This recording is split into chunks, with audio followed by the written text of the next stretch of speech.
you will hear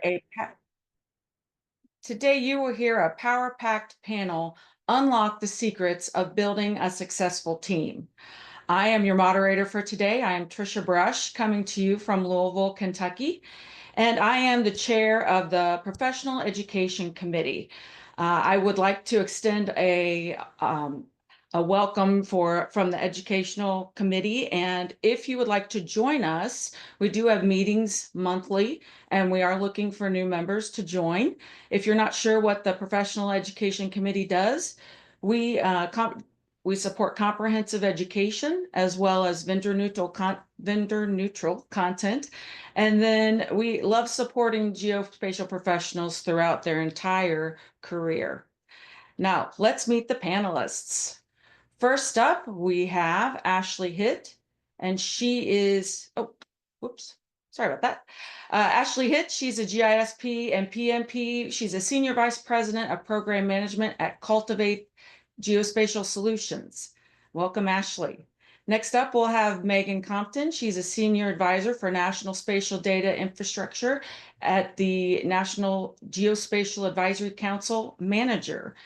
And then we have Tim Nolan joining us. He's a GISP, a CIO, Senior IT Manager in Applications. Next up, we have Liz Parrish. She's a GISP, a Senior Manager of Geospatial Analytics and Insights at HEB. Then we'll hear from Jarell Brown, Director of Analytics and Business Intelligence at the Henry Ford. And then wrapping up the panelists, we'll hear from Izabela Miller. She's the Director of Information Technology, Greater Salt Lake Municipal Services District. As I mentioned, this is a leadership series. This is the second webinar in a series of 6. If you weren't able to join us for the first one, we did record it, and you can access that through the Learning Annex. We would love for you to go there and enjoy that. That webinar was about GIS technician to leadership. And then we'll spend the next year and a half preparing the other 4 to present to you as the Professional Education Committee. As I mentioned, we're talking about teams today, and how does leadership influence teams to be successful, to get the work done, to actually work as a team? Well, we're going to hear from the panelists today, and they're going to help us understand. All right, this is a info chart that we like to present. We presented at the last one and everybody really enjoyed it. So I wanted to present it to you today as well. It's the characteristics of admired leaders and the order of importance. I know when I look across this, I can see many things that you need as a leader to build a team, such as honesty, broad-mindedness, straightforward, ambitious, courageous, supportive, and caring. So today, just for the logistics of this webinar, I want to make sure everyone understands. For the first hour, we're going to hear from our panelists. So we're going to get to know each person on the panel, and they'll spend 10 minutes sharing their journey. You're going to hear topics such as mentoring and coaching, team building, radical candor, role models, challenges, and rewards of building a team, as well as lessons learned and future outlook. So help me welcome Ashley Hitt. She is a GISP PMP. She is the Senior Vice President of Program Management at Cultivate Solutions. Let's welcome Ashley. All right, thank you so much, Trisha. Okay, go ahead and share. All right, just to confirm, Trisha, you can see my screen, right? Yes, I can. It looks great. Excellent, thank you. All right, so hi everybody. As Trisha said, I'm Ashley Hitt. I am also happen to be based out of Louisville, Kentucky. I had the privilege a few years ago to be the GPN president and had a great time doing that. Really be able to be very involved within the organization and hopefully make a difference in the activities we were able to do over the course of that. Over a decade ago, before that, I was also on the board of directors, and so quite a bit of experience with the GPN.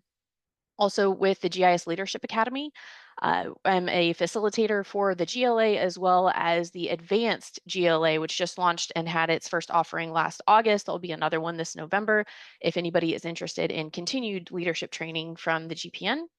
I've also been involved with the conference committee, so GIS Pro from GPN. And as you see there, it was 2020 when I was the conference chair. So that was an interesting year to plan a conference, that is for sure. So good things all around, though, with being able to pivot as necessary with an amazing group of volunteers on that committee. I was also part of the Vanguard cabinet, the very first one that GPN, or formerly EURISA, had back in 2011 when that was first thought of as an initiative to really look at what young professionals needed across the board there. And I've got a couple degrees from Western Kentucky University as well. So as far as my leadership journey right now, I am now at Cultivate Geospatial. We are working on transportation, asset management, GIS services, and application development. And I currently lead a team of GIS professionals as well as a graphic designer and our interns as well. Prior to that, I was at a nonprofit for about 16 years and managing teams anywhere from one other person up to 8 people at a time, whether that was direct or indirect supervision. So what I've got today is some information on best practices and lessons learned from all of those experiences. And so 5 main things that I want to touch on for my portion of the panel today is motivations and personalities, remote and hybrid teams, valuing the work that we're doing at our organizations, philosophy on failing fast, and then a little bit on professional development as well. So as far as motivations and personalities, we're all different. We all come from different experiences, diversity of thoughts and education and what we like to do, how we do things and how we work well together. So knowing from the teams that we manage or even just working peer to peer as far as introverts versus extroverts, the big thing there is how we recharge our battery. And that plays a huge role into what we bring to the workplace. So whether that is remote, hybrid, or in office 100% of the time, our personalities play a huge role in that. And so as a leader, understanding our staff, it plays a massive role in that. So knowing what type of personality someone's bringing to the table, that can also impact the way they communicate the best. So even though when I used to have meetings in person and we'd have a weekly GIS meeting, we'd have a weekly report where you talk about the things that are going on, what are your roadblocks, what's coming up in the next week, what do you need help on. The people that were the most communicative in meetings, they were able to get that information out and ask for help and talk about what they're interested in, what they're having issues with. But there were still people that usually kind of held back. As soon as I said, hey, in your weekly report, if you want to use that method as a way to provide additional information, the people who were quietest in-person meetings were kind of, quote, the loudest in the written word. And so being able to really see where people thrive as far as their communication, that really had a positive influence on just me knowing as their supervisor what's the best way to get across to them. So even from a perspective of me telling my boss, hey, I work better preparing for a brainstorming or discussion or strategy session rather than thinking or just kind of going on the fly. Being able to even tell my boss that really made a difference as far as how um, we get things done most efficiently together. This also impacts the type of work. Like, what do they like to do? I had one staff member one time that told me they love digitizing things. And they were like, if you have things you need digitized, please let me do them. I love to do it. So being able to have that in the back of my head of going, hey, what type of work do we have? What do people enjoy doing? Because that is technically a benefit. It's not all about the paycheck and the money, and there are other benefits that we can have for our staff. So if it's something you enjoy doing, if I have the ability to assign that, that's awesome. Another part is looking at goals and objectives. Another staff member I had told me they loved being an analyst. They had no desire to be in my role one day. They did not want to be a supervisor. They didn't want to worry about budgets and business development and all the things that someone in a leadership position may need to think about in their day to day. And so knowing that motivation, then we were able to develop that plan of, all right, let's make you the best analyst we possibly can. Let's develop that plan together based on what you're interested in. And so that really helped have a staff that was more engaged. And then also just letting the staff know that I can't fix what I don't know about, whether it's just venting about something that could be a potential risk or they truly need help on something. So making sure that we build that relationship. As far as remote and hybrid teams, I'm in a little bit more of a unique position in that I have been hybrid and remote since 2011. So when the pandemic first started, felt like I was able to kind of work through and talk to people about what were my lessons learned over having done that for almost a decade already at the time. One thing is on expectations and alignment, making sure that, when do you expect people to be online? Are you in a situation where you can say, hey, as long as you're here for this meeting at blank time, as long as you're getting your work done, if you work best at 2 a.m., go for it. If you're an early riser, go for it. Some of us have the flexibility to do that, and then some of us do not. So if you are in more of a hybrid situation or even in person, still being able to set those expectations of when do we need to be in the office, being on camera, especially from a remote perspective, even hybrid.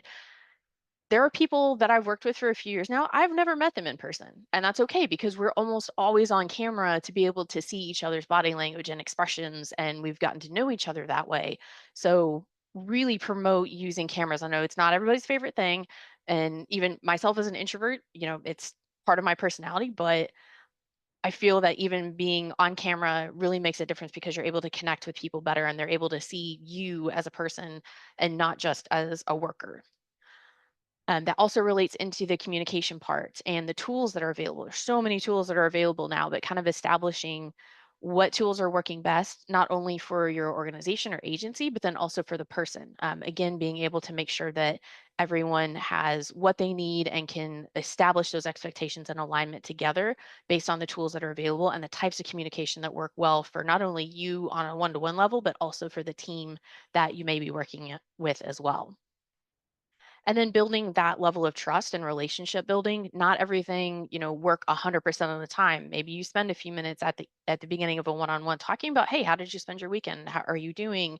Do you need support on anything? Really building that trust and relationship helps make people more engaged in the work that they're doing. And so um, again, having those cameras on, they're able to see you, they get to know you, and that really helps play a role in managing remote and hybrid teams. Another thing I wanted to touch on is the value of the work that we're doing. Regardless of the type of organization we're at, whether we're at a government agency, a consulting firm, a nonprofit, all of us have a vision and mission. What is our purpose? Who are we serving? Who are we supporting?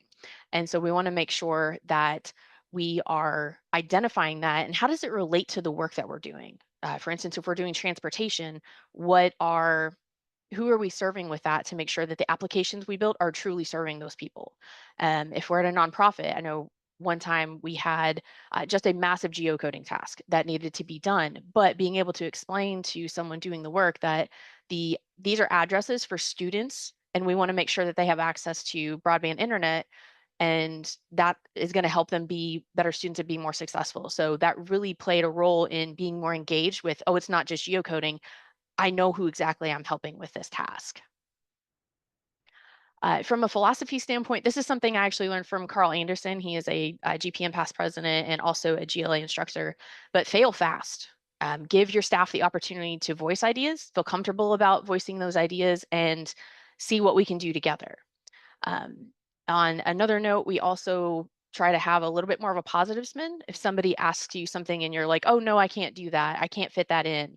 Well, yes, I could fit that in if I postpone this other thing I'm working on. And so if you're kind of having that more positive spin on what you're doing, and then also establishing that alignment of the different tasks of, we want to fail fast because if it doesn't work, let's find out and move on.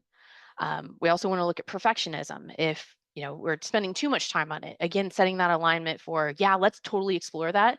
But if we get more than 20 hours into it, we're going to probably have to pivot. So just establishing that as part of how you're trying to fail fast because it's a way to innovate sooner. And then also leadership styles. This can play a role as part of the type of organization you're with. If you are in a government agency, if you're trying to fulfill a federal regulation, things may need to be quite strict. It may not able be able to be open for innovation and research and development at that time, but setting that expectation of, hey, maybe we can table that and research it in between federal regulation cycles. And the last item I wanted to hit on is professional development. With the GPN and other geospatial associations that are available for us, as well as our GIS staff, we want to make sure that they know that these things are available, whether it's during work hours, if you've got some availability, if it's after work, it's being able to participate on this webinar, for instance. There's also opportunities to volunteer, get training, go to conferences, and then there's also a ton of books and publications that can help advance what we're trying to do.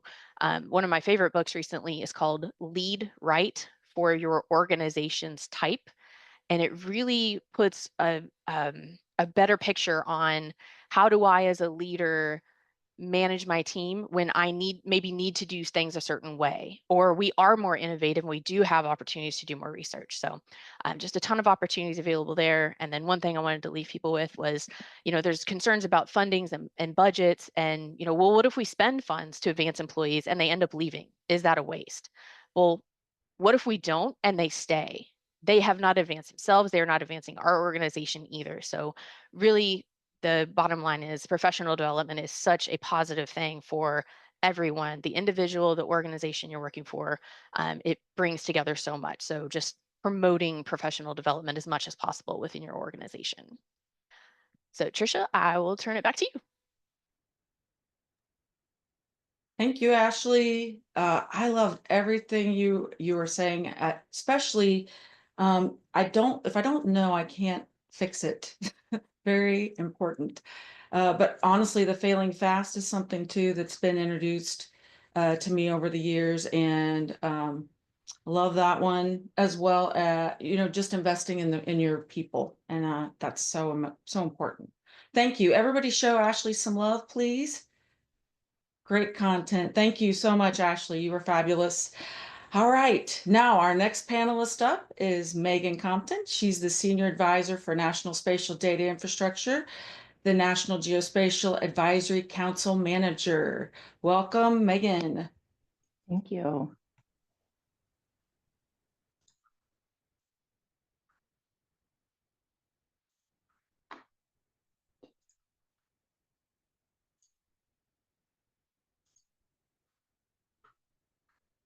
All right, can you all see my screen okay?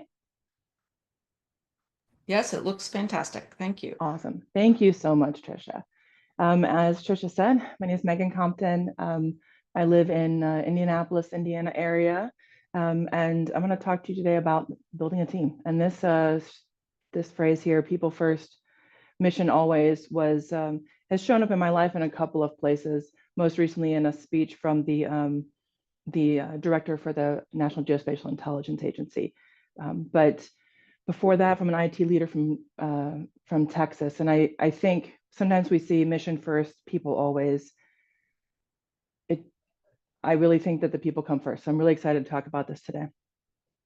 So in my current role I'm a senior advisor. I'm also the NGAC manager, National Geospatial Advisory Committee, with the Federal Geographic Data Committee and a place that you probably all know well, the U.S. Geological Survey.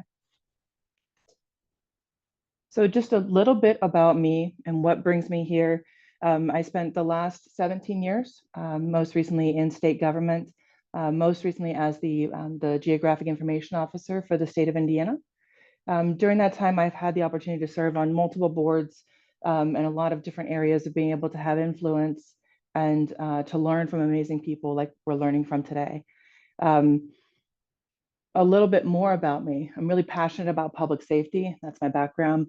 I had a fun time recently redoing my personal brand, and turns out I am a ninja, not like my daughter who is actually in Taekwondo, but I like to be a strategy ninja. I crush goals. I feel very strongly about supporting women in tech, and I mostly want to just keep it fun. So hopefully that resonates with those of you here today, and we can learn through this together. So a little bit about what I'm going to go through. I feel that genuinely building a team is a very ongoing process. It's not a one and done. I feel like you learn, measure, build, and adjust, and it does come in a cycle. So I'll go through a little bit of detail here. understanding and calculating your need, understanding when it's necessary to make changes. And all of us have to constantly make sure that we're making it clear to our leadership, wherever that might be, that what we're doing matters and what we're doing is necessary. So first, I want to recommend that since you're here, I'm sort of preaching to the choir a little bit, but if you're looking at building a team, or you're currently building a team, or you have in the past, and you want to know more, I want to encourage you to do your research. I spent a lot of time going back to books, talking with other friends, using my network, and learning with people what's the right way to approach building a team. So backing up just a little bit, I'm going to tell you a story. As I was GIO started in 2018 for the state, I came into the office with 2 full-time staff members. Actually 2.5. We had a half-time person who was dedicated to broadband. But other than that, it was myself and then our enterprise architect. And when I left the office, we were a team of 14. And that growth mostly happened in the last 3 years of my in that position. And that is a massive amount of growth in a little bit of time. And that's one of the reasons I really am happy to present here today, because I learned a lot of lessons from building that team. And I can honestly say it's I think it's the favorite thing I've ever done in my career, was building that team. But that is no small feat to be able to understand. So doing your research ahead of time is necessary. I can't miss the opportunity to talk about my dear friend, Caitlin Clark. Not really, I'm just a fan. But one of the things that these 3 pictures have in common, not only is she an outstanding basketball player, but her eyes are not on the ball. Her eyes in these pictures are always, where is she going? Where is that ball headed? And I get really excited about this because to know where you're going, you need to know where you came from, right? You also need to be able to stay focused and understand your goals. So where are you dribbling? Where are you headed to? What's the goal? What's in front of you? If you don't know what that goal is, I would encourage you strongly to create a plan. To create a plan, do a strategy, build it, talk with people, and always keep looking ahead. This also reminds me of recommending and understanding that always the people that you hire have a superpower. And Caitlin Clark, you know, we all knew her as a basketball player. She's also an incredible golfer. Who knew? Well, everybody on your team that you get to bring on has a superpower that they did not show you when they first were hired. And when you see that superpower, don't be afraid of it. Let them bring it. Let them build on it. And then you get to know more about what they're capable of, and everybody on your team can benefit from that too. We specifically in Indiana, one of the people that we hired was a policy person. And we hired them in an internship role. And it turns out she was an awesome graphic designer. That wasn't part of her interview. It didn't come out in that discussion. Well, about a year later, she's now the communications manager. And that wasn't her path, but she had the skills, and that was really important. So finding and engaging in that superpower was really fun to learn about. And getting to know the people that are working on your projects and on your efforts is really awesome too. So we're not just building teams, we're building a culture. And in order to do that, I think you need to be very open and upfront as a leader about what your brand is. And like I mentioned, I just had a chance to redo mine, and that's always a good time because I changed roles and positions. Sharing your brand makes a difference.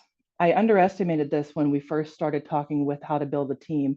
But once the people that we hired came to work for us, they came to work for the mission. They came because they believed in leadership.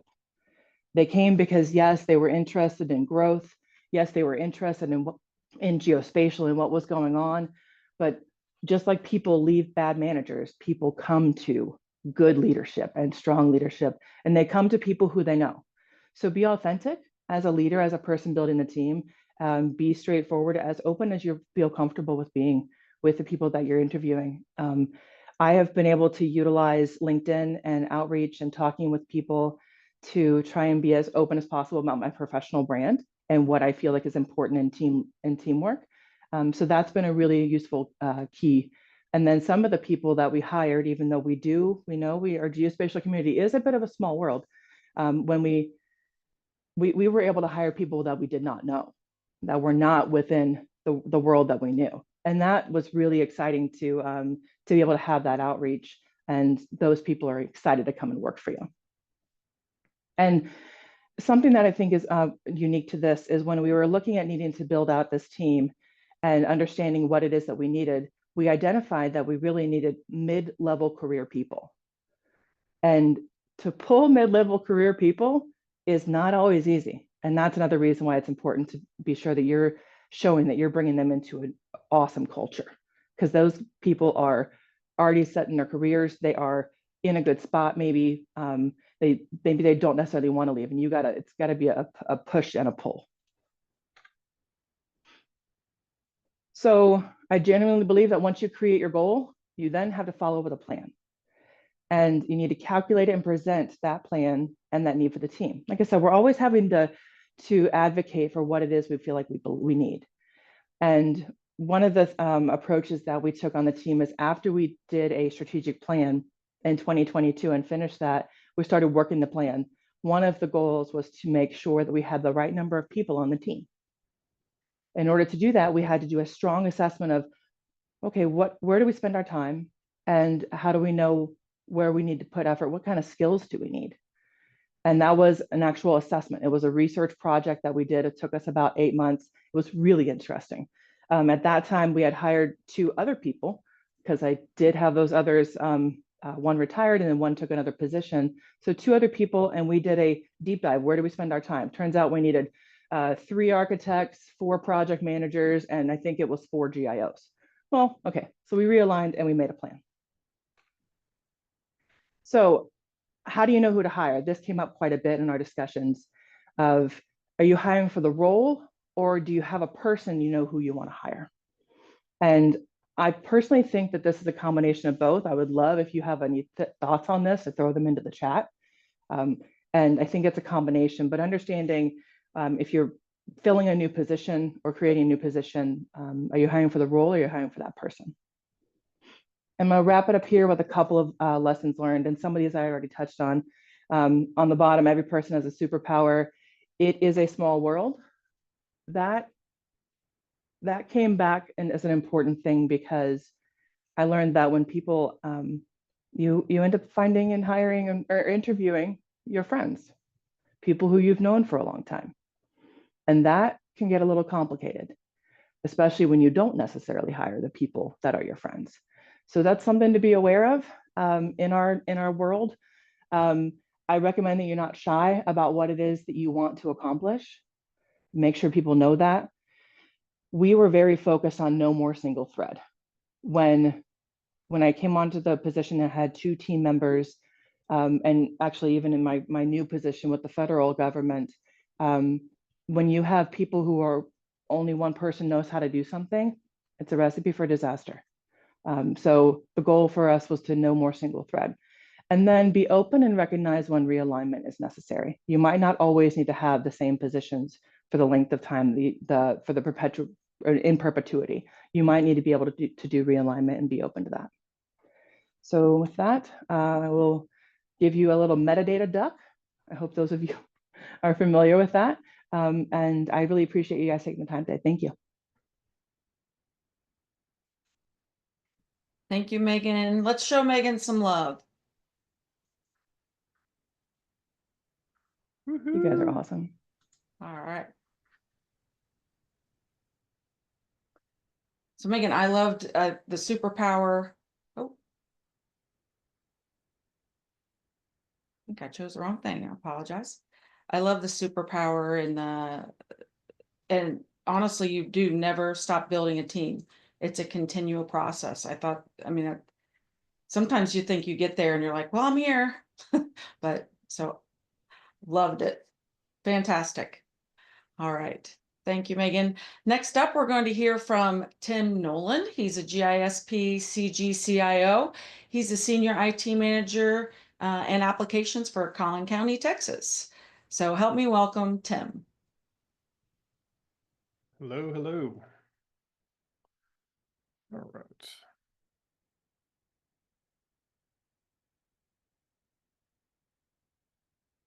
Okay. Let me hit my timer here, make sure I'm on target here. Okay. So, what I like to talk about, of course, I've had a 30-year journey at the same place. So, and you might think someone like me might know it all, and that is far, far from the truth. In fact, Megan said something about hiring your friends. I have a story about that if time permits. But if you're just getting started, or maybe you've even been doing this for a while, you need partners. Like I was fortunate enough when I started, and it was just a one-person shop, that we had a consulting budget that we could bring in help to do things. So we've never been about creating a large team. I'd love to have a much bigger team, but that just hasn't been in the cards for us. But we've had a pretty sizable consulting budget that we can bring people in to do work that needs to be done at the time it needs to be done. So what I'm talking about, consulting engagements are going to be like 3 days here, 4 days there, build this, help us learn that. That has proven to be very, very successful. But I do want to share a moment in time when we were able to hire our first people.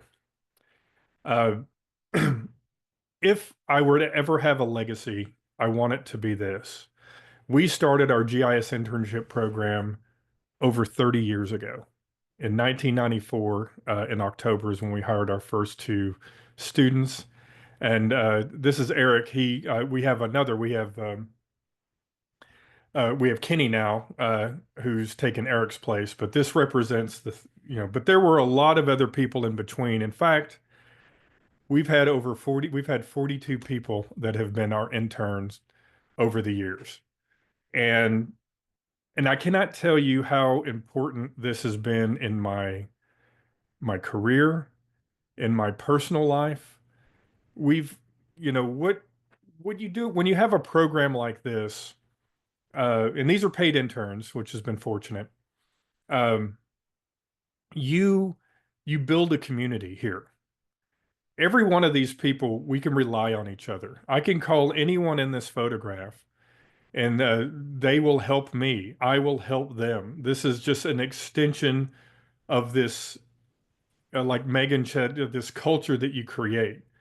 We are all in this together, and we're all in this to help each other. And that's what I've really loved about the geospatial community, is that we generally care for one another.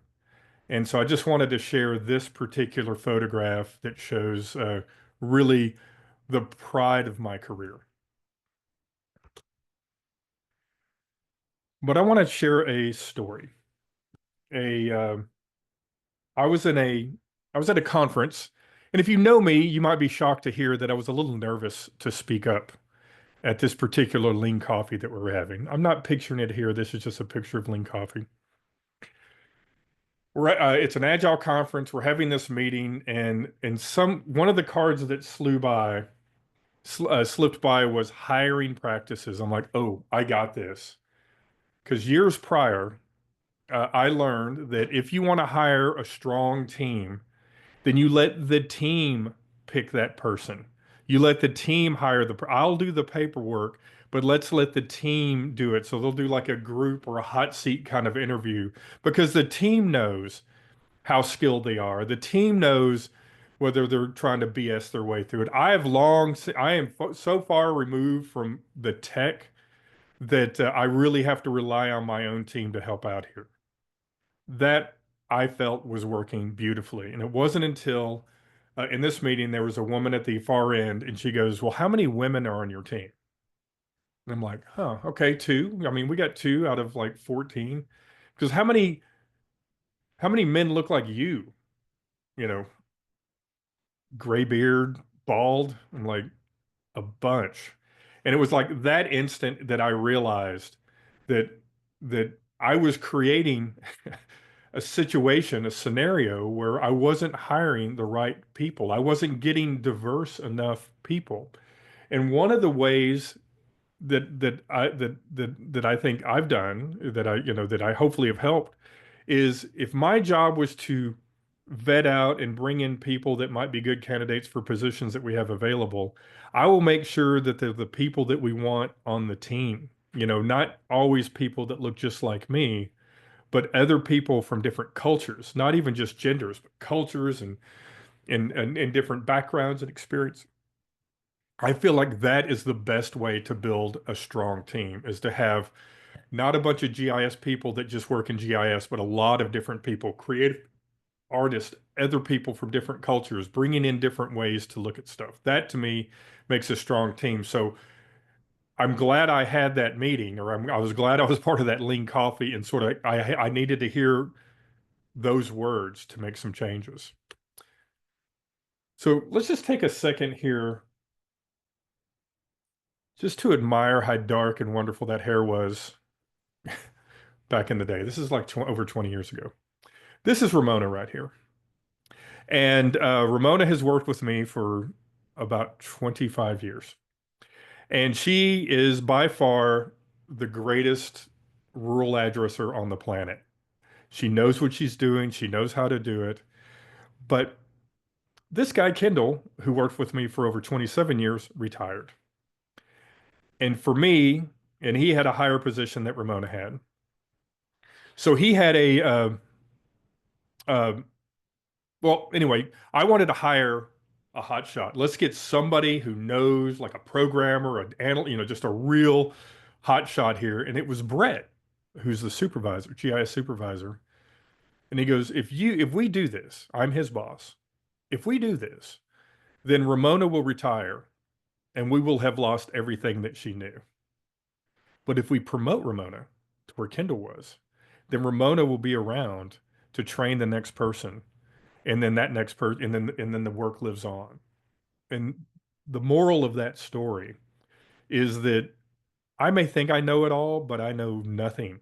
You know nothing, Jon Snow, right? I know nothing here, uh, other than what the team knows more than me, and I need to rely on every one of us should rely on our teams.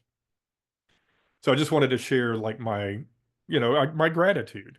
Like I said, I've been doing this for over 33 years, and it's never too late to learn stuff. It's never too late to listen to the people around you, because they really know best. And I want to wrap it up with something that I think for all of our GIS folks out here, geospatial people, I have really gotten into visual management. And I really think that this is a way to collaborate with others, for other people to understand the work that you're doing. And I'll just kind of cover here. So this is a while back, but this is our GIS team in a scrum. So this is like an agile technique where you time box the work you're doing. The scrum board's right here. You may notice Brett is holding a giant globe. That was intended to keep the conversation moving. So if you have the ball, then you're the one doing the talking. Um, I personally teach and train others on how to do personal Kanban. That's what this is a GIS pro in New Orleans. We did an exercise here. Our dev team uses a visualization technique to kind of move flow through. And this is my personal Kanban board. It's a little dated because it's GPN now instead of Eurissa. But this is a way to see the work that you're doing. And I just can't tell you enough how important this has become over my long, long career, is that I picked up on this just not too long ago, and how effective it has been when people come and they want to push work on me. I can look at my board and go, okay, what work needs to be done? This creates a pull system, a whole nother session. I won't get into it now, but this is a way for people to see the work that you're doing, because if you don't see it, then people don't believe you're busy. If it's all in your head, then it's hard to convey. But if you just post every work that you have out here, it's a beautiful way to let others know that I'm working on some stuff. And if you need it done now, I can put it into my system, or I can, break I can do it now, or you just trust me enough that it's part of my system and it'll flow through. So just to recap, partner with others, other people on your team, vendors, things like that that can help you. Listen to the people around you. They are the smartest people in the room. And see the work. Show your work so others can see the amount of work that you're doing. So I'll wrap it up there. I think I was right at 10. You were right at 10. Thank you. Yeah. Thank you, Tim. Great job. Thank Oh you. my gosh. Everybody show Tim some love. Thanks for Thank you. sharing Thank your you. wisdom with us today. You're amazing. Really glad that you could join the panel. Yeah. Thank you for inviting me. It was so much fun. All right. Well, next up we have, let's see. Sorry. Here we go. Next up, I'm happy to introduce Liz Parrish. She's a GISP. She is the Senior Manager of Geospatial Analytics and Insights at HEB. Help me welcome Liz Parrish.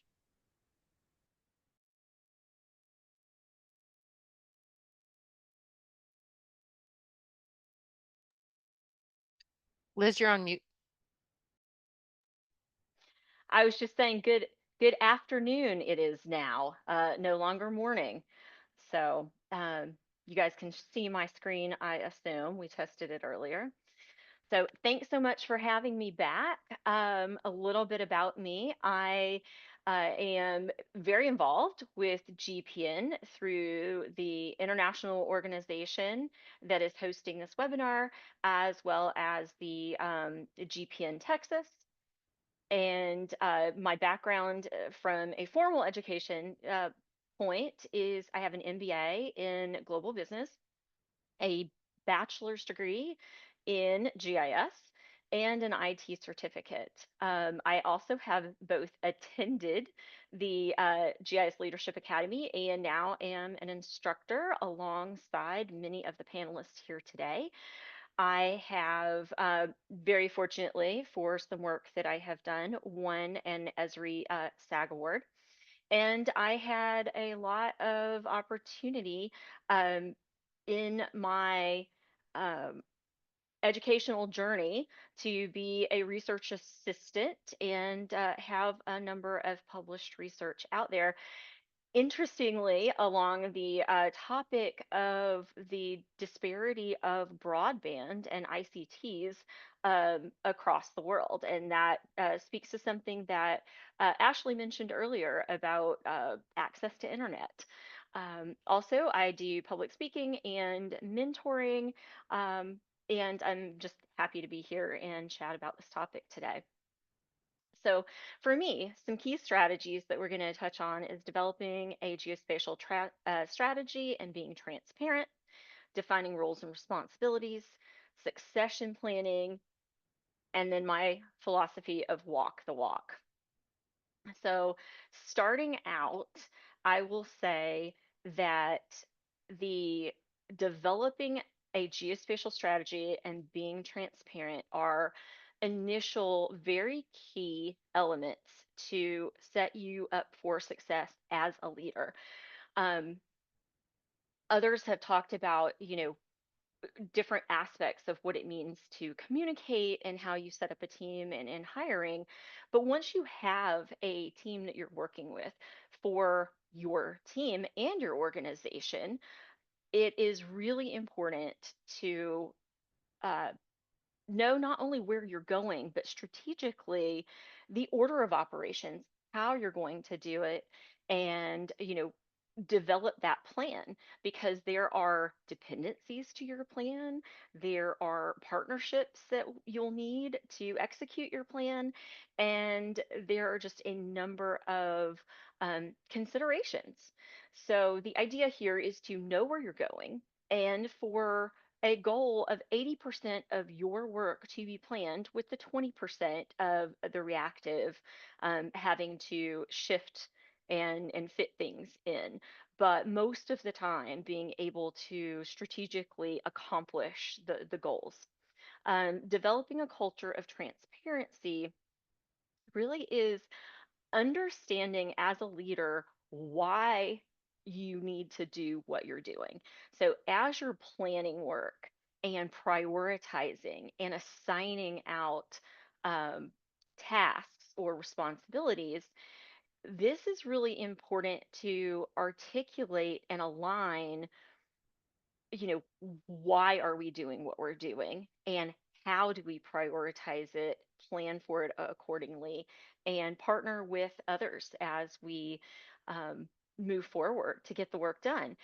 And the way that we do this is by talking about the work, sharing the work. Tim just showed a fantastic visualization. Um, in my world, we do something very similar. We have implemented Jira. My Jira board is open.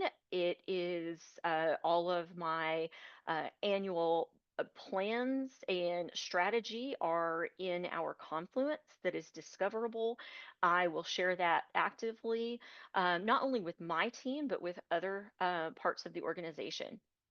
And so being a good leader is not only about the immediate management of direct reports, but it's being a leader of your business practice within your organization.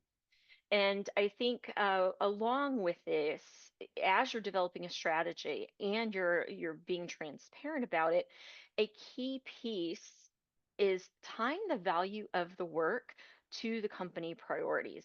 So defining what you are doing, how it benefits the organization, and a area where I think this has had a lot of value is for the individual team members being able to know what they're doing matters, like the impact.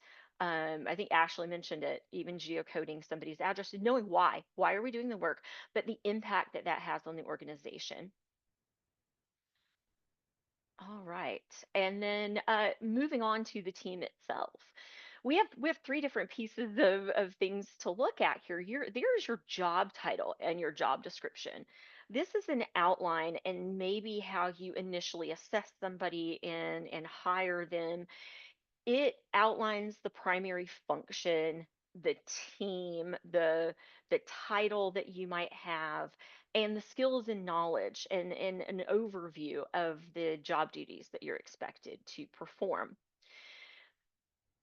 But actually, within a team and within a project, you have a role that you play.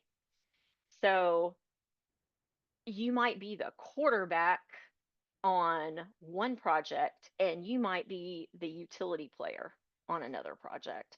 So really looking at within the role, I call it the hat. And I can tell you right now, because we are growing my particular organization right now, I wear multiple hats. I have one job title, but I effectively fulfill about 3 or 4 different roles in the organization right now.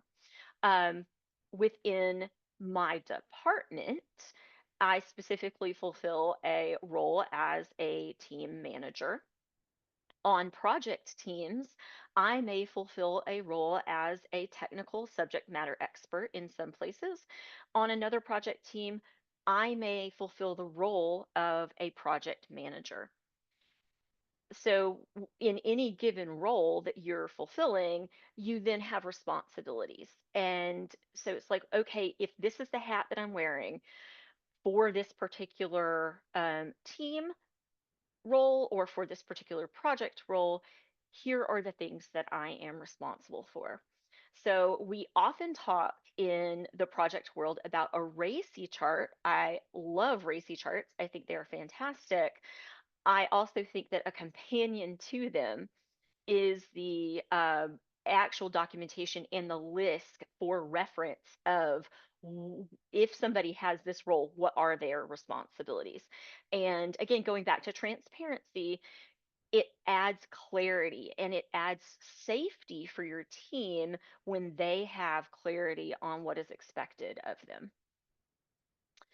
All right, so moving on to a very favorite topic of mine, which is the succession planning. So I absolutely love growing people. I love growing myself. I love growing teams and individuals. So when we are looking at growth and development, we really want to plan for the future. And the way that we do that is by developing individual skills, team skills, and the capacity for the organization and the future scalability. I believe Megan was talking about building out her team and the accelerated growth that she had. That requires planning and being thoughtful, not just hiring, like Tim said, more people that are exactly the same as me, or exactly the same as an analyst that I think has a solid skill set. Um, so really taking a holistic look at what needs to happen. Another piece of that is when you have your individuals, remember that everyone is unique. And just because somebody is good at something does not necessarily mean that that is where they want to go with their career. Somebody may be a great developer by nature, but they really have a passion for moving into people management. So, really understanding the unique aspects of not only what your team requires to function daily, but what each individual wants. And then I believe in a culture of training regularly. That is technical and non technical, that's formal and informal. Um, I regularly advocate for the budget, both financially and hours of resource time, to accommodate for regular upskilling training conferences for my team. And I write letters of recommendation, I write business justifications and everything for associated teams and other people within the organization to help support getting them more educated on geospatial and technology so that they can ultimately accelerate the entire program. And it's kind of a, a self-fulfilling uh, effort there. And then constantly mentoring and coaching from leader to the team, from peer to peer. That could look like encouraging folks to join. For example, the GPN has a great mentoring network, and I have acted as a mentor for a few sessions or a few iterations of that. But there are other organizations out there that offer formal mentorship programs. I do believe, even personally, Megan and I share the same executive coach. So it may be something outside of your organization, but helping people find the right resources and being supportive of them.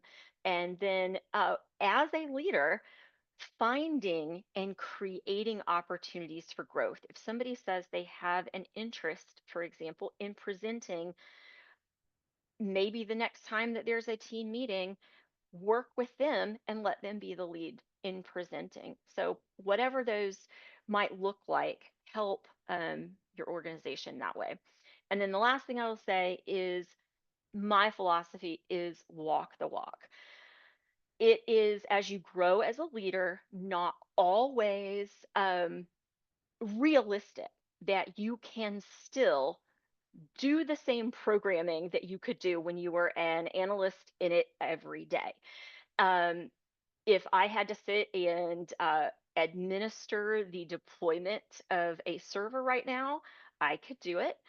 I would have to go refer to some notes and I would be slow at it, but I could do it.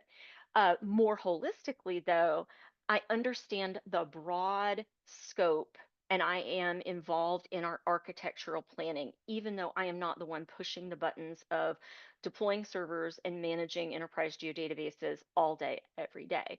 But I need to continue my learning of staying up with the technology trends, what the capabilities of various software are, workflows, things of that nature, so that I can continue supporting my team and my organization.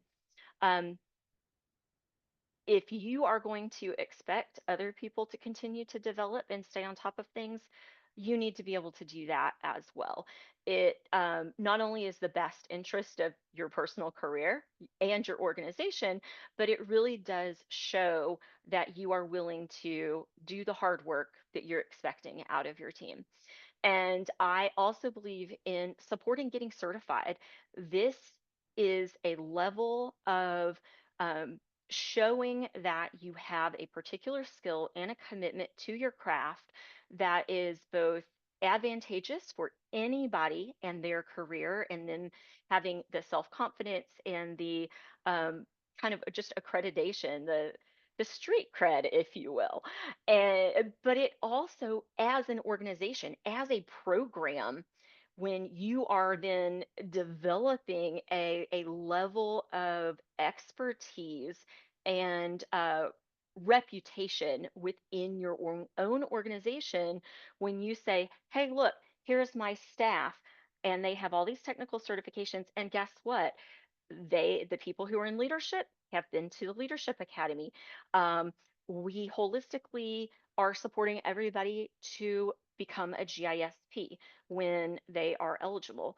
So I just really feel like having um, having the certifications yourself, or some level of certification that is relevant to your place in your career journey, really sets a standard.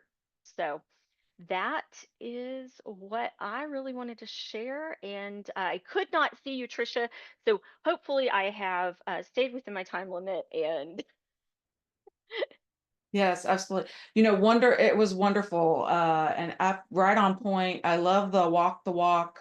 I love being the role model, right? And if my team's not doing well, or maybe they're showing up late, or I kind of have to check myself because maybe they're seeing behavior in me. So I really love that. And roles and responsibilities, I think, gets overlooked a lot. So right on. I thought you're right on point. Yes, please show Liz some love. Make sure she knows she's loved by the audience.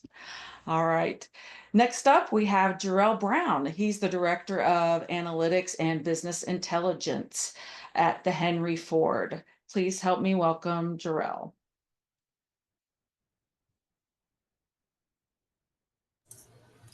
Hello, thank you.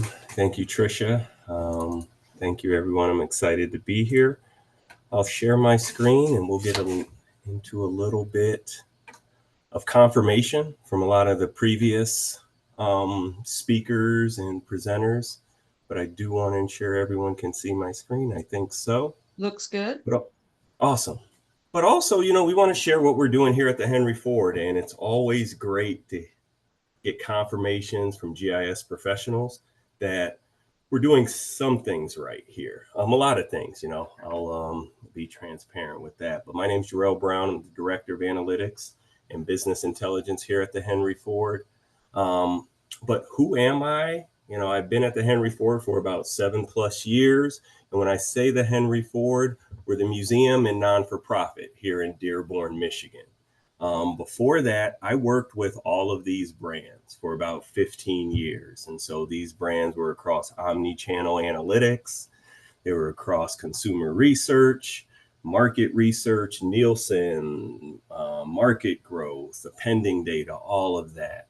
So I used that experience to fulfill volunteer roles at Hero Hut, which is a experiential marketing or experiential non-for-profit for veterans who don't have a space to be comfortable at events.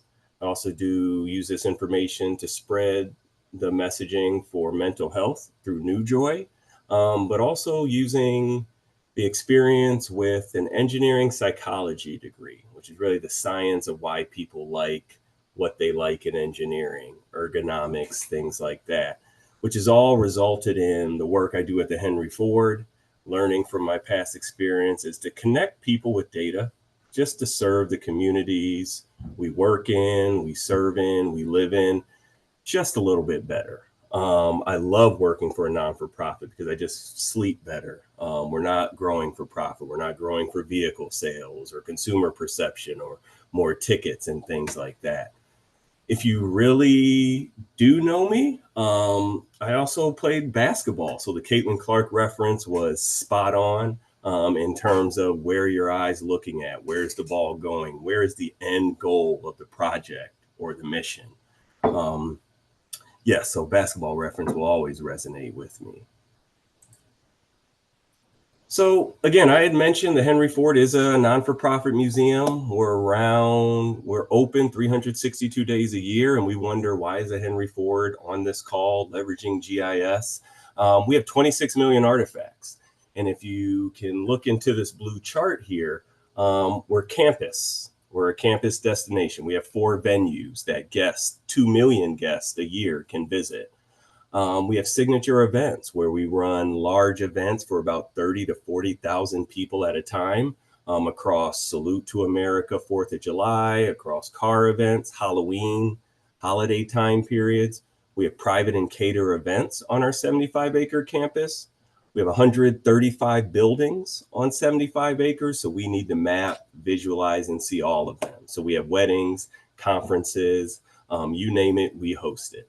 Right here in Dearborn. We also have a charter academy, 9th through 12th graders who learn through our museum, learn through our artifacts, learn through Model I, which you'll learn a little bit later, but we teach them GIS. So there's a computer science class in 9th, 10th, 11th, and 12th grade, with the goal to hopefully get them a credential at the end of their 12th grade year for those who are interested. You all know what that means for your career. As well, we have an in-hub learning and engagement platform, and you'll learn about that. That's where our Model I framework for how we lead, how we grow teams. But to all that to say is, I head up the analytics, business intelligence, and GIS department here. I was tasked with building a department so that we can make data-driven decisions now as we are 96 years old, but also when we turn 100 in 2029. We made it through the pandemic, and now we're coming back strong as possible. But within all of that, within the 26 million artifacts, we lead a team, we grow a team, we cultivate a team of director of IT departments, analytics departments, finance departments, and a GIS department. Cat's out the bag. I am not a GIS professional, and I really want to be. So I am going to go back and be one. I am taking that advice. But GIS is a stack of, we recognize that we needed professionals in this space, along with everything else we do to manage our operating revenue, our 5 or 6 departments, and all of our artifacts. So with that staff you saw, this is not that GIS is new, but it's something that we didn't know about. So we developed an internship program. And through my business intelligence intern, I learned about GIS. Then we brought on GIS interns for the past 2 or 3 years. So internship programs are really awesome. We were trying to get some market data, and the intern said, hey, you can do this in GIS. I'm taking it as an elective for free. And they give it to us for free. So that's an awesome part about certain GIS softwares like Esri. We are an Esri suite because they empower us to leverage this nonprofit mission. But we do GIS across all these departments because we do feel it's a learned skill, whether it's impact or overlaying data, but work with other interns and work with all of these departments these interns are coming from to learn about, to learn about GIS and working together in collaboration, which I think were a couple buzzwords everyone mentioned. So we lead a team of professionals and interns through a 10, 12, 15, or 30 week process. Now we do benefit from a framework, through innovation, through Model T development of the Henry Ford, through the Eames Chair, through all these different social innovation impact movements. In addition to technological, there's actions and habits of an innovator, or building a team, or building confidence.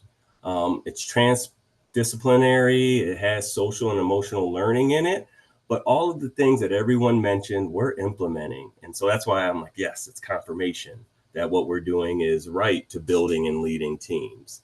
Learn from failure, challenge the rules, take risk, be empathetic. A lot of bias is in how we hire, how we grow our team, who we're comfortable with. Also, not being super comfortable with understanding someone else's point of view. With that empathy comes collaboration. You can really bridge those two with that, and then staying curious. So those are our habits. I switched these, I'm sorry. And then our actions are implement what you've learned, uncover what you've learned, define what you're learning, design what you're learning, and optimize. So these are the foundational tools that it's not a differentiator and a framework of ours, but it's a free framework and is based off of 26 million artifacts of innovation. We're only touching the surface, and this can be used in a lot of different ways. But this is sort of a requirement for partners to work with us. We have a small team, so any partner that comes in is going to lead, grow, and be collaborative and innovative with us. So as we have interns, work with our interns. As we have new staff or non-GISP people, work with them to build that leadership framework, trust, confidence, and things like that. So the Wright brothers, we do have their home, we have a lot of their artifacts, and we have journals and how they innovated, their invention, leadership, growth process. They had to lead others, so that's what we did. So through collaboration, through staying curious, they crashed, they innovated different methods, and they did all sort of things. And then they uncovered other things. Then they optimized. So this is just one process across the Wright brothers. But we use this across our mission fit initiatives.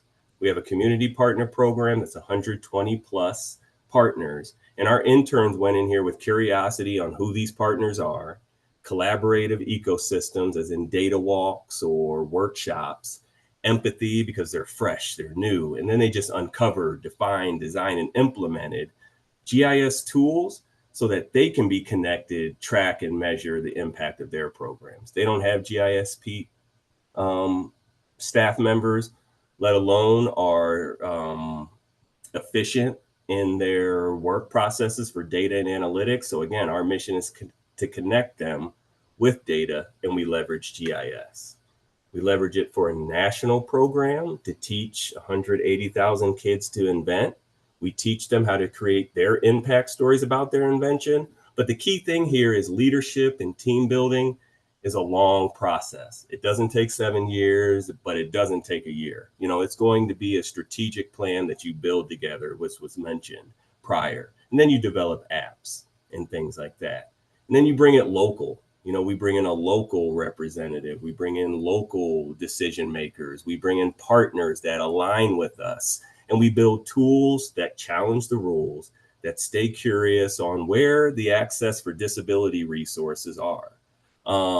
What partners really want to leverage with it. And so JP Morgan Chase stood up, National Disability stood up, and we all cultivate in this ecosystem of leadership and growth and team building. So my team is 3 on the GIS side, 6 on the other side, but we're all in beliefs and we're all in shared focus and we're all in passion and curiosity, that we are implementing all of those habits, all of those actions you've seen into digital twinning this 75-acre, 96-year-old cultural institution with 140 buildings. We would not be able to do that without gaining trust, leadership, and building a team. So we are turning into a smart campus with GIS, nothing else, because we have the team, the staff, the buy-in, the shared curiosity, the habits, and the actions that's going to lead us and learn throughout this process. Give us a couple years. Hopefully you'll be able to join it without, or you'll be able to visit us without coming into our 4 walls. You know, that's what we're trying to connect and really bridge that gap. So these are just examples of how a cultural institution, 95-year-old institution, does leadership and building, and the products that all the work these individuals and presenters mentioned and the ones after, what they can kind of create. We're happy to share, happy to work, provide use cases. We're a non-for-profit, so everything's free and transparent. So feel free to reach out and engage with us further. But thank you for the time. Thank you, Jarell. This is awesome. Oh my gosh. I love learning about the Henry Ford, and every time I hear you speak, I just learn more and more new things. Thank you. Please show Jarell some love. I loved hearing you talk about developing the next generation, because that's really what we're all doing. We're all trying to do, but also that with the internships, which are so important, especially for giving back to the industry. So thank you so much. Wonderful job. All right, wrapping up our panel today, we have Izabela Miller. She's the Director of Information Technology with the Greater Salt Lake Municipal Services Department. Help me welcome Izabela Miller. Thank you, Trisha. Thank you, those wonderful panelists. I mean, this is something that it's really great to be part of. Thank you for having me back. I want to share a small change as, let me just move it to here it is. As of Friday, I left my organization and I left my team to pursue my own endeavor and go on the new journey as an IT and GIS consultant. But what I'm going to talk to you about is mostly the work that I've done over the last 18 years of my career in the private and the public sector. So you've seen the slide of Trisha, the studies that show the admire leaders. And it really, the first time I saw the slide, it really spoke very, very enormously to me. And I picked certain things from that slide that I want to talk to you about, that I implemented and guided me when I was creating my own team. So meet the team.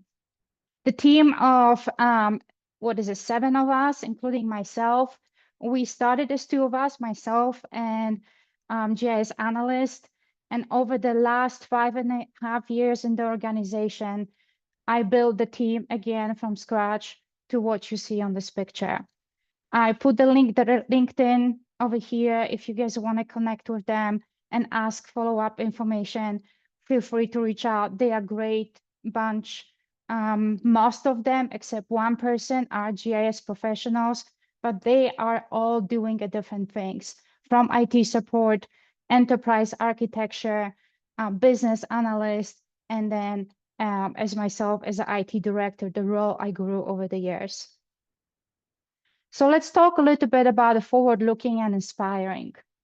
For me, the most important thing that guided me in the last 18 years of my career, not all of which was in a director's position or leader position, is to have a vision. Vision to where I was heading, when I want to take my team, when I want to take the organization. And then based on that vision, understanding my vision and understanding the vision of the organization and how those two overlap or integrate, then I could create with the team the goals that help us to move the strategy forward. And some of it from the GIS department, we use a Slim Jim, which is the GIS roadmap, that help us determine where we are today and where we need to spend more time developing. Every year when we're developing performance evaluation goal for the team, I always ask the team member, come up with one growth goal. Which is your North Star? Where are you heading? Why are you here? What is your purpose? This North Star will guide you when things get tough, when you lose focus, when the politics, the money, and everything in between comes in front of you. Keep your eye on the North Star. Grow towards that North Star. For me, the most important thing was also lead by example, because believe it or not, the team is watching you. Just like you watching them, they're watching you. They're learning from you day in and day out. You want to be conscious of that, then how you show up to them, for yourself, and also for others in the organization or even outside of the organization. They will try to pick the best and see what the not so best parts of you are, and then they take it and implement it in their day, in their become their personality. So keep that in mind. This is the philosophy I adopted. I have many leaders throughout the years. Some are very great, some are not so great. And what those not so great is like, this is not how I want to be when I ever become, if I ever become a leader. So it was a great lesson learned. And this is what I keep teaching my team as well. And the last thing under that is freedom. Set the goals and then step on the side and let them really learn and take it. Don't. So here's the difference between the manager and the leader, as my mentor told me. The manager gives you the fish, the leader teach you how to fish. It gives you the fishing pole. It's like, go figure it out. I trust you. I believe at you because I hired you, because you had those things. Then I was looking. And Megan mentioned something. Do you hire for role or you hire the person? Most of my philosophy was to hire the person because I knew I could teach them the skill set, but it's really hard to change the personality. But hey, we all different. We all have a different approach. This is mine. The second bundle is dependable and supportive. So as many of other panelists before me mentioned, we do daily scrums. I do bi-weekly one-on-ones with my team members. And then we do weekly IT solutions. We talk about what is in typical Scrum format, what challenges, what are you working on, what challenges you're facing, what help do you need, what are the roadblocks that I can help you evaluate. The great things that the team is working on or the challenges they're facing. We discussed that during the weekly IT solutions. The personal, all work-related challenges they're facing, then they don't want to open up during the weekly solutions. This is what we discuss during our one-on-ones. I am very observant leader. I sat with my team. I had my office when I had to take meetings. That's when I went. But I also had a cubicle with my team on the floor because then I could help. I could ask questions. I can lead them towards the answer rather than giving the answer. Be the cheerleader. If they found their North Star, if they found what they really want to go forward, be there for them. Support them, whatever that looks like. Support their growth. Support if they find something. Like I had one employee who came to me and said, you know, I really would love to learn more about drone. I went to my manager and I said, look, he's really interested in standing up the drone program. What do you think? Is that something the organization will be interested in? And she said, absolutely, yes. Then we work on the budget and a year later, we stood up a drone program. And this is his North Star. So he trusted me enough that he will open up and told me what his dream is, what his vision is for himself and the organization. And so we were able to enable his growth, fund the budget, and also provide the emotional support. The team members, we all stumble across the things that we question our ability to do the job. We question ability to show up fully. And having that safety net, providing that safety net to my team was one of the most important things as well. Okay, determined and courageous. I often lead from my values and my belief system. I am very self-conscious person, and I take self-leadership as important as the leading the team. When things happen and I am being triggered and I am being responsive, not the way how I want to respond, because I am just a human, I ask myself, why am I being triggered? Why am I out of alignment with my values and my belief system? And also looking at the team dynamics. Are there problems? Are there some kind of tension between the team member? I had a situation when two of my team members didn't get along, and I did something very bold. Then I said, if I'm going to do it, I might either be successful and the team will grow even stronger, or I have to pack my office. I put them in a room and I said, you two need to work it out. I can stay in the room with you and be the mediator, or I can leave and let you work it out. They said, we can work it out. I left the room. They spent an hour in the conference room talking things through. And a week later, they are now both serving on the board. They are working very closely together. I got lucky? Maybe. I didn't have to pack my office, so I take that as a yes.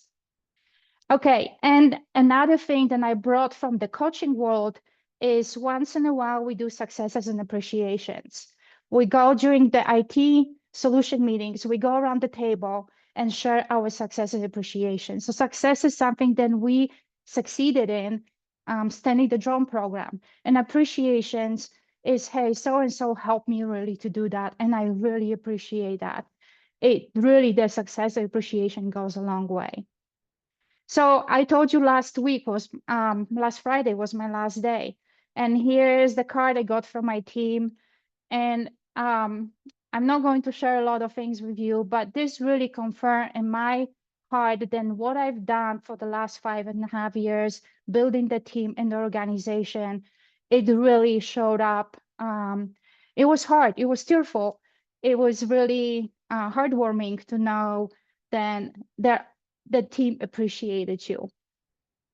That's all what I'm going to say. Reach out if you want to have additional chat or if you have additional questions. Leadership is a beautiful journey. Building team was the highlight of my career. I wouldn't change for a bit. We have a hard times, we have a beautiful times, but I know me leaving and open up the space for somebody else to step in and grow. I know they are so independent and I don't really have to worry about them or the organization. And in the end, they know how to find me. Thank you so much for having me here today. Thank you, the panelists, for sharing your wisdoms with us. And thank you, GMP, for inviting me back. Let's show Izabela some love. That was fantastic. I love the North Star. You know, what is your North Star? Stay true to that. And a lot of what you said resonated with me as a leader. So thank you so much. Well, that is the end of our presentation portion of this webinar, but now is maybe one of your favorite portions, which will be the Q&A. So hopefully, I know there's some Q&A. Danielle's gonna help us with the questions, but please throw any questions you have into chat or put them in the Q&A or turn your camera on and let's see ya and let's get some more wisdom from this panel. Hi, everyone. I am the little voice behind. Please post your questions to the Q&A box. We would love to have our experts answer them. If our panelists wouldn't mind turning on your cameras just for the Q&A portion, just so that our attendees can see you. And just a small attendees, I apologize. You won't be able to turn on your cameras, but please do post your questions. We don't want to have too many people with the number of attendees that we have in here with cameras on. And this particular platform doesn't allow for that. But let's start our Q&A. So our first question is, when working in an uncertain environment and the team no longer trusts top leadership, how can middle management help maintain stability and focus?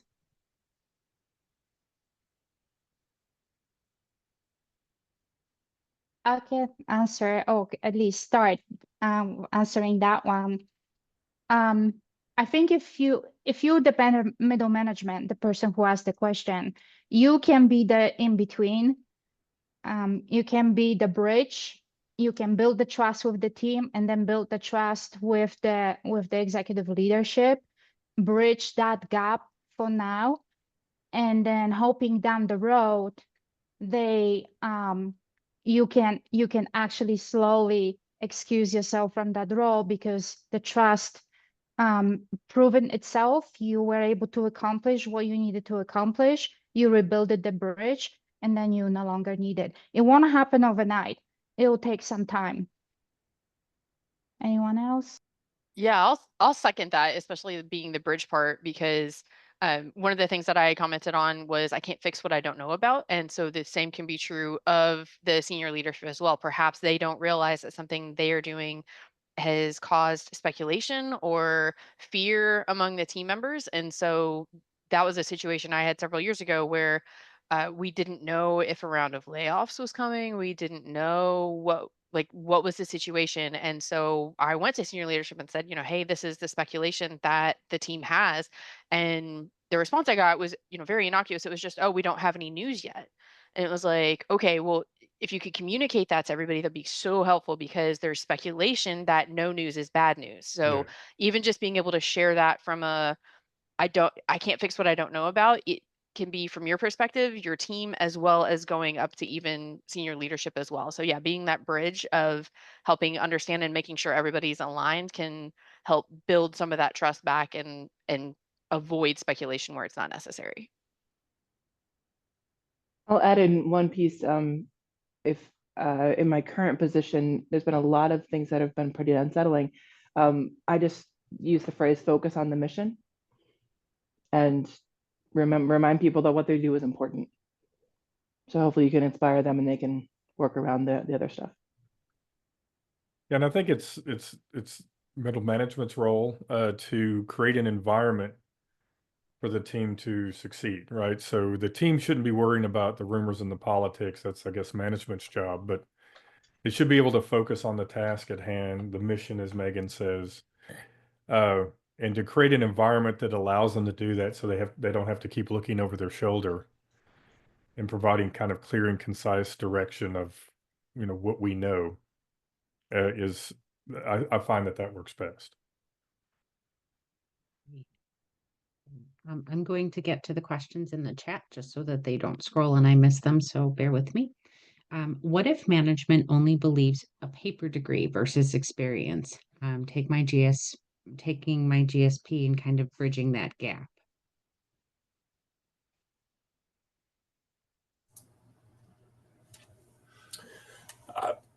I can start at that. Management here didn't know what GIS was until we brought it up. And after that, you immediately Google and say, what does a GIS person have? Oh, a degree, things like that. We brought in examples, we brought in work, and we showed what a intern can do without a technical GIS degree. And so we started off with really, really simple tasks. So I didn't show any earned revenue examples, but we have a 50,000 membership base. So that's 50,000 records, maybe 10,000 unique zip codes. We provided that task to a couple analysts, data champions around the organization. They use MapGeo, they use BatchGeo, they use all these things. And then we showed what an intern could do. And, it was just something, there was a small example, small 10,000 record data set. We just showed the easy wins that someone could do. And then questions came. Then we said, this is why you need paper or you need experience, whatever your kind of strategy is. Excellent. I agree with Jarell. Experience matters no matter how you get it. Even if you are working on a degree, or you're working on, or you're trying to just get your foot in the door, even volunteering helps. Even if it's non-paid, to be able to say, I worked on this project, I was part of this effort, I think goes quite far when you're looking for other work. Great. Several panelists mentioned hiring practices, as well as understanding the strengths and superpowers of different members of the teams. Jarell mentioned the I model framework at the Henry Ford. Are there any other structured frameworks, resources, or approaches that the panelists use or would recommend to plan what they need from their team or to understand the characteristics or training needs of their team? Yeah, Danielle, I can jump in here. There are some frameworks out there. There is, going back to the geospatial competency model. There is the geospatial body of knowledge. There are resources out there that explain what the expected knowledge of the practice are, in addition to the actual technical skills that are needed to accomplish that. Holistically, though, I believe that this has to be an organization by organization assessment and view. We can use these structures, but your individual organization's strategy and roadmap really are going to dictate where those needs are for now and for the future, and really dictate what you need to assess as far as training and skills. For example, what my team does right now does not require having a skill set that understands networks, transportation networks, utility networks. It is not in the nature of our book of business that we need that skill set. Therefore, that is maybe in the larger body of knowledge, they need to understand there is such a thing and maybe some of the basic principles of it, but that's not applicable for my team. However, for Ashley's team in transportation, they absolutely need to have that skill set. So, looking at your body of work and your strategic roadmap, and for example, somebody standing up a drone program, right? There is the what do I know now versus what do I need to know a year from now in order to stand up that program. And then you work backwards from your end goal to assess what do I need to know to be able to do that, to accomplish that. And then what are the resources that will get me there? And sometimes those resources are very formal. If it is a new technology and a new capability, you may need actual technical training. If it is something that's been around for a while and it's just you need them to get more proficient at something, then it could just be learning on the job or peer to peer. Um, I loved I loved the no single thread concept of making sure that everybody is cross trained, that there is a broad body of knowledge. So, really looking holistically at your business and at your strategic roadmap will help you be able to assess, the individuals and then the skill set that you have as a team.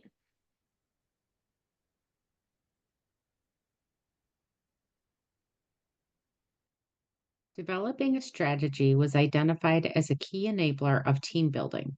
For a lean team, what's your suggestion for getting resources to develop a strategy amidst other priorities? Strategy development takes time.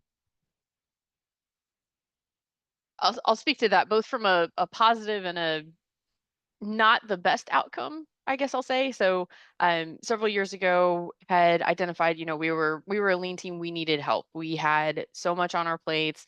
We were trying to both strategize and get things done, and it just was not working. And so we did take the time, carved it out, and said, hey, we'll have a better return on investment of our time if we try to say, all right, what are our goals? What do we have to get done? What roles and positions do we need? And so we put that together as a team to say, hey, there's only a few of us here, but we really feel like based on the work, we would be more efficient if we had a database administrator, if we had another application developer, and writing out what the benefits of that was, what the risk was if we didn't proceed with those, and then being able to work with the senior leadership on, hey, here's what we're seeing. This is what we are hoping to get out of it. Unfortunately, that was not enough at the time to get those additional positions. And so, unfortunately, that did lead to a lot of stress that led to people leaving the organization. But we did what we thought we could do. And so it's not always going to end up being positive, but you don't know until you try.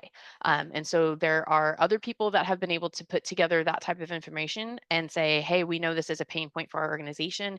Here's how we feel we can be more efficient. Here's how we feel we can get more things done and meet deadlines and things like that. And they've been able to get more people hired. So there is you don't know until you try. And so that's kind of my biggest takeaway there, is that there is that return on investment based on how can we solve these pain points, and what's the risk if we do not proceed with a specific plan that the team may have developed together. Yeah, If I'll I agree with may, that too. Oh, sorry, go go ahead, ahead, Megan. Izabela. No, I'll go you're after fine. you. You're fine. Okay. Thank you. Yeah, if I may add to that, it is a lot of time and work up front, but if you keep up with it, the year after year strategy, it becomes easier and easier and easier if you get the buy-in. One thing that I would strongly recommend, because I went through a lot of strategy workshops, don't let that to be a pie in the sky. Just make sure it's narrow enough to what you think you can accomplish within the first 1 to 3 years, and then expand that as you go. Make it doable, make it workable, make it action oriented, so you actually can refer back to it, and don't put it on the shelf. This is what most of the time happen. People develop such a beautiful strategy and then put it like a 5-year plan, put it on the shelf and never ever touch it again. So there are good ways of doing it, and there are very, very bad ways of doing it.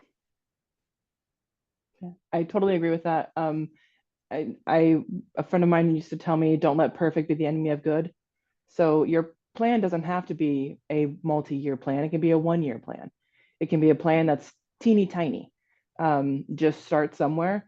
Because if you don't have a plan, you're not going to go anywhere. And if you don't have a plan or you don't have a strategy, people aren't going to come with you. And a lot of this is really hard to do by yourself. So I know it takes time. It is an investment, but it is absolutely well worth it. Yeah, I'll add, like, if you don't have time or if you don't have a strategy yet, try to align with core business. Whatever organization you're a part of, take mini wins, as you mentioned, Megan, like take the mini wins there. That will help form you a strategy, at least at the task project level. And then you can start to develop that momentum for what it should be, what it should look like, what funding should bring in. So, yeah, we started very small. Like I said, 10,000 records. It'd be nice if we could get this information and we kind of built that in there.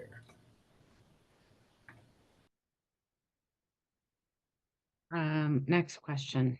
These are all great strategies for building teams where you select the people. Can you address how to handle a team you inherited and or someone else assigned the people, particularly where some team members have motives that work against the goals and or the team and are anti-constructive? You want to start, Liz? I'll share an Yeah, example.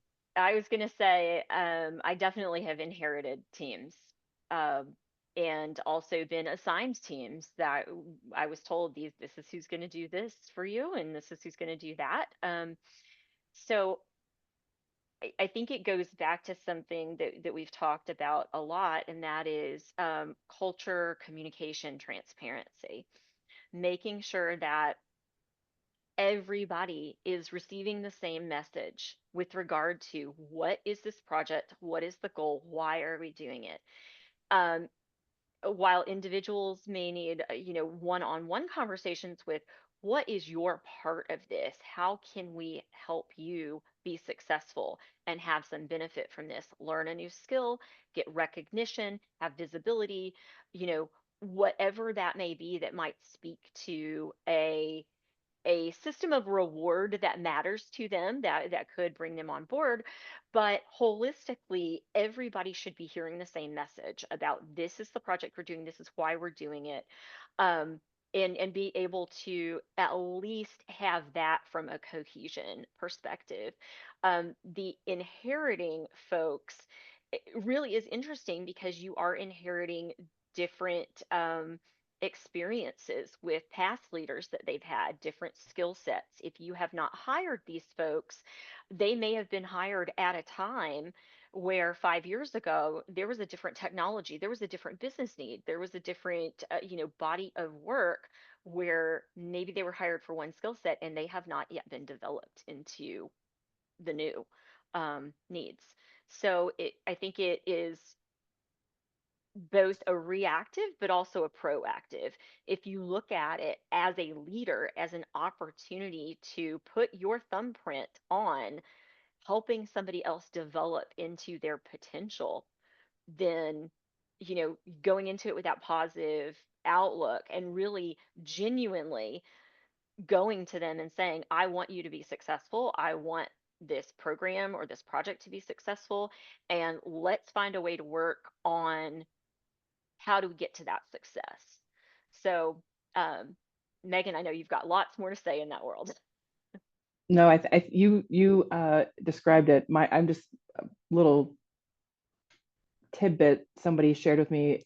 Either you're going to come, if you're the manager and you're responsible for this group, you're either going to manage out or manage up, and either find somewhere else for them to go that's a better fit, or you got to figure out how to get that skill set to work for you, as long as you have that, assuming that you're able to do that. And if you're not able to do that, I've had experience where people were assigned to my team that from another team to work on a specific project, so they didn't report directly to me. You work with that other manager to make sure that they're meeting their needs. I answered a question in the Q&A, so I don't know if those questions actually become public, but somebody had asked a question about some of the books. For this question, I would look at a book called Radical Candor by Kim Scott, and she's got a really good way of, you have to talk to them. You have to get them to be on your side or to focus on the mission. And if you're not, then you're not doing them any favors either. Yeah, if I may add to that, go back. I keep going back to the North Star, right? Like spend some maybe extra time with them and get to know them and on a different level. I kind of didn't inherit the team, but what happened, I got promoted and my coworker didn't, and that created some tension within the team. And then I had to figure out how to be now his boss, not just his colleague. So I try to figure out, really spend more time with him and figure out, okay, what is your North Star? How can I help you to become the person you want to become, or gain the skill set that you're trying to gain, right? So you might have to spend more time with them and learn what really tickles them. Izabela, that's fantastic. I think you need to make agreements instead of expectations. There's a big difference. You know, nobody can meet your expectations. Or if they do, they just meet them, right? Rarely, but if you create an agreement, we together are going to do this, then now we both have stake in the game. And so that's perfect for a brand new manager, or especially that tension of I'm now your manager. Let's agree on what we're going to do, and let's do this together. I like that. Next question is, what is the division of your work week between focusing on leadership and completing the work? I can go ahead, Jarell. No, I mean, I'll keep it short. We have leadership or innovation Fridays in our department. So that's 8 hours. It tends to be 4 to 6 out of, so what's that, 10% to 15%. But depending on your size, I think if it's larger, that might be less time per person, and you may want to delegate to other, mid-tier or manager leaders. But I try to designate a day so that that time doesn't get interrupted or changes on a weekly or bi-weekly basis. If it's a Monday, tend to shift that, and we're not going to get that leadership time, and it's not going to create a consistent value for all of us. So I try to pick a time that's typically open and stay disciplined with that time. Say 10%, no more than 10%, but that's just my. And that's interesting. I will refer back to one of my slides where we talk about roles and responsibilities. I think it depends on your organization and your role as a leader. There are some organizations, and it sounds like maybe this question came from somebody who is in a role that is considered a working manager. You are a manager that also has some body of product or production output you personally have to execute, as opposed to a leader who is orchestrating the parts and pieces and are not necessarily the ones building maps, doing data analysis, or managing a system.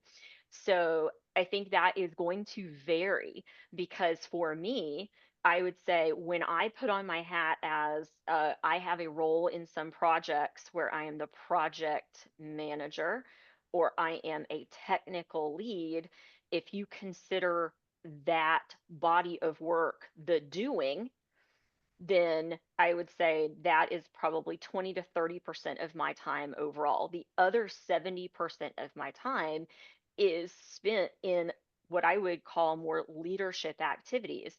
I am facilitating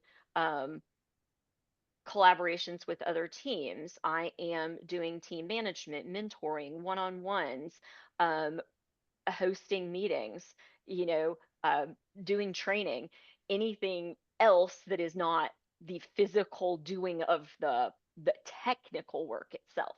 So I think that there is no one size fits all, and that is going to be something that you find as your role and your team's body of work evolve. It will be different from time to time. So I think that is one of those great answers in the geospatial world, where we always have the asterisk, it depends. Best So answer Liz, ever, right? Liz, is there like an agenda, I guess, that you go through in your 30-40% of meetings? Like, is it a set process, or is it more of? It really depends on what the work is. If I'm acting as a project manager on a particular research project, or say it's the development of a web mapping application, right, that we're going to publish out for a body of users, then if I'm the project manager, it could be everything from setting meetings to writing communication to writing project documentation, things of that nature. If I am on a project where I'm a technical lead because I happen to be a technical SME in a space, then I could be attending meetings as a one of my areas of expertise is enterprise geodatabase and data management. So I could be sitting in with somebody who says, hey, I've got this project and there's going to be this new output of data, or we need to create some new data. I could be sitting in a meeting, and my contribution for that is giving advice on data design, architecture within an enterprise geodatabase, and things of that nature. So that could be part of what I'm doing. And whether that's agenda driven, that might be an agenda item for that meeting. Or if somebody else is acting as the project manager, I'm attending as a contributor on that team. Yeah. So it really just depends. Don't you love that asterisk? It depends. Right. Yeah, and that has a lot to do as well with kind of similar to another question that we have, from making that leap from a technical person to that management role, in that your role might completely change. It might evolve, because as you're in that technical role, you are trying to be the best technical person you can absolutely be. You're trying to increase your knowledge base of all the technical items. But then as soon as you are supervising other people, your job is, number one, to empower them to be the best technical person they can be. And so I remember making that change and kind of like having a crisis of going, wait, I have not done any GIS work in like 2 weeks. Who am I? But then talking to others who had kind of make that leap as well, and being like, hey, how much GIS work are you doing? And they're like, none, because my role has totally shifted. And so kind of knowing that about yourself, as far as, again, those motivations that vary from person to person. What do you want to do? Do you want to be in that leadership role but still do technical work? Do you want to kind of evolve and then empower others 100%? And then that's something you can do as either you're looking for a new role. How do you want to spend your time between that balance? Or as you're hiring staff that may be in that management role as well, like how do they feel they want to do that? And again, you don't know until you try. Like I've had a position before where we brought in someone or promoted someone to be a manager of a specific department.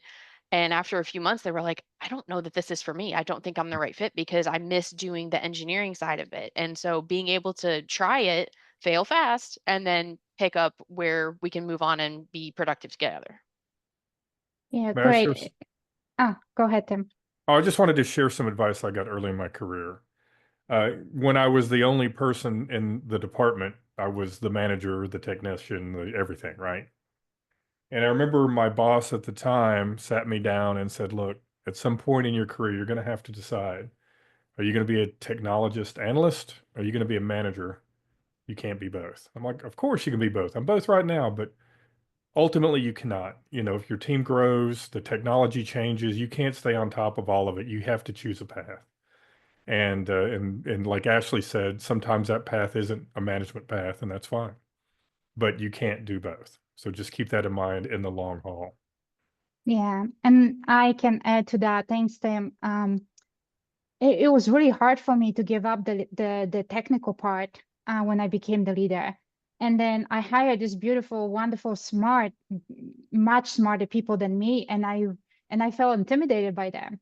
And so I was trying to catch up to them. It's like, what on earth am I doing? Right? I hired these people to do this job, and yet I'm trying to keep this job and do it by myself. And that was kind of backwards. So then I had to make the decision. It's like, okay, who do I want to be? Do I want to lead them and enable them to do what I hired them to do? But if I want to do that, that became my full-time job. And so, yes, I miss GIS tremendously. The clicking and the digitizing and the geocoding and, making beautiful maps. But I love leadership more. So that was that really helped me to make the decision. So whoever asked that question, what do you love to do most? What is your North Star? Yeah, and going back to kind of the topic on succession planning, like I love leadership. I love leadership in the technical space, but I am always trying to build my replacement. And my goal for everybody in their development is they should be, or we should be looking at a team is how do we succession plan for them to be empowered to go to that next level? How do we have somebody ready to step into their space?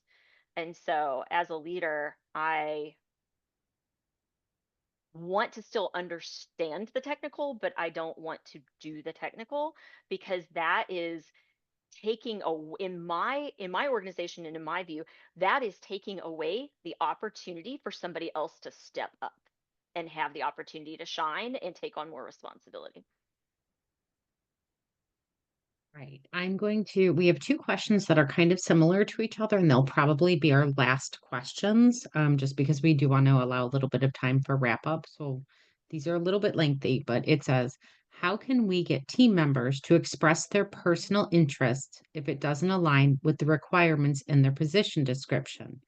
And how can we work with them to develop a growth plan that's beneficial to them and the organization considering varied interests?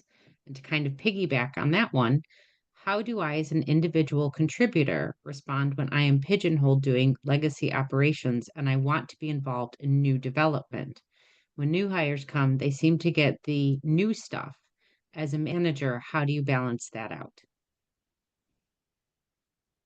Well, one thing with that second question that we had, how do you balance that out? Because it seems like somebody's getting the cool new stuff. I had that issue as a new manager, and it was on me for not communicating those expectations and alignment. We had a project come up. It had a very quick deadline.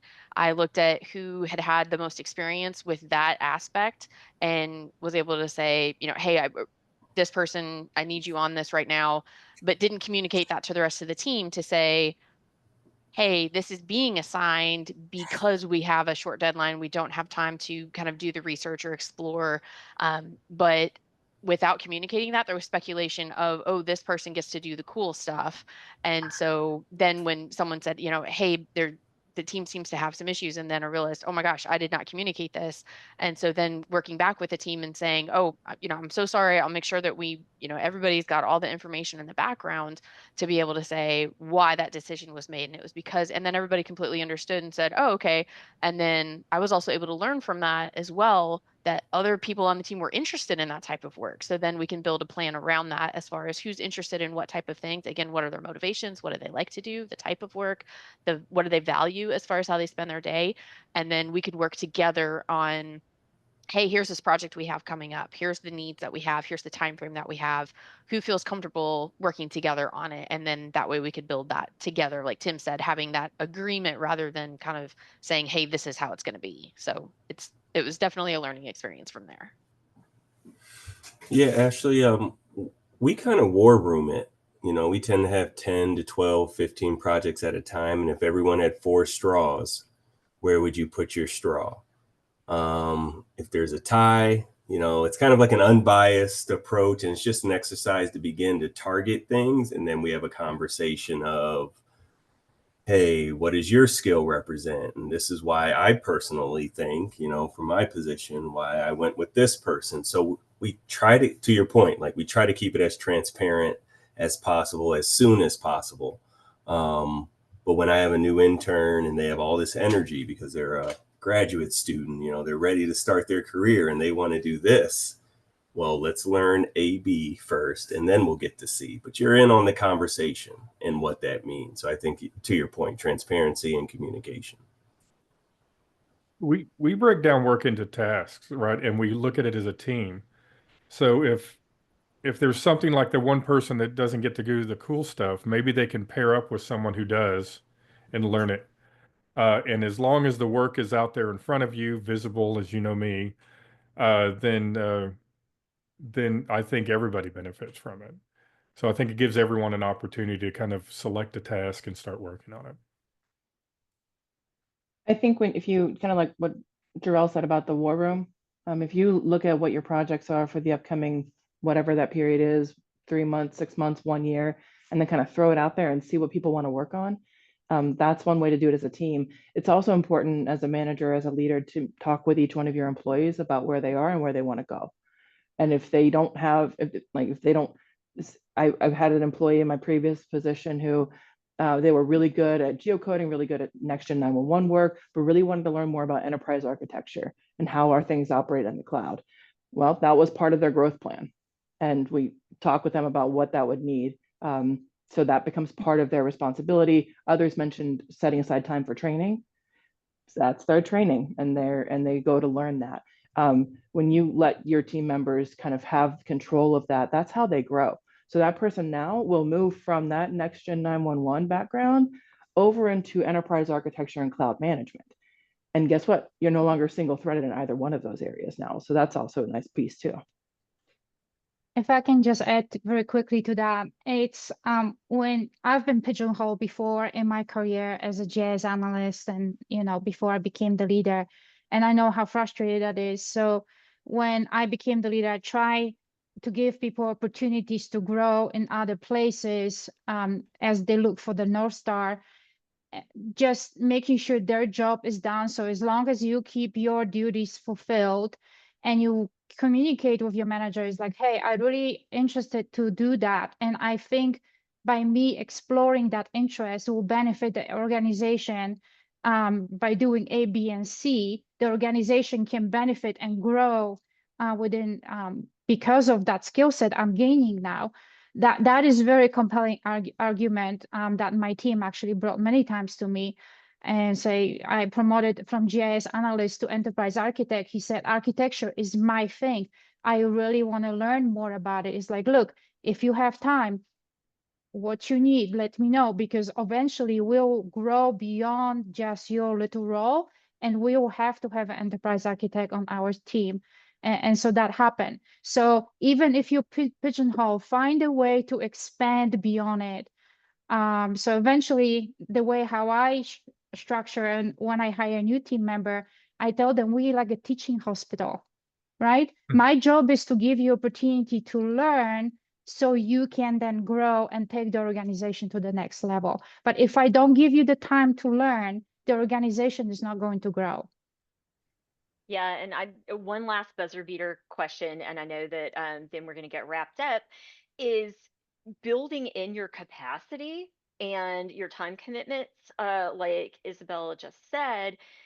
You may need to plan your resource allocation so that you are doubled up on a particular task or particular responsibility so that somebody can lead and somebody else can shadow and learn that. And then in the future, the next project, the learner can lead and the SME can shadow.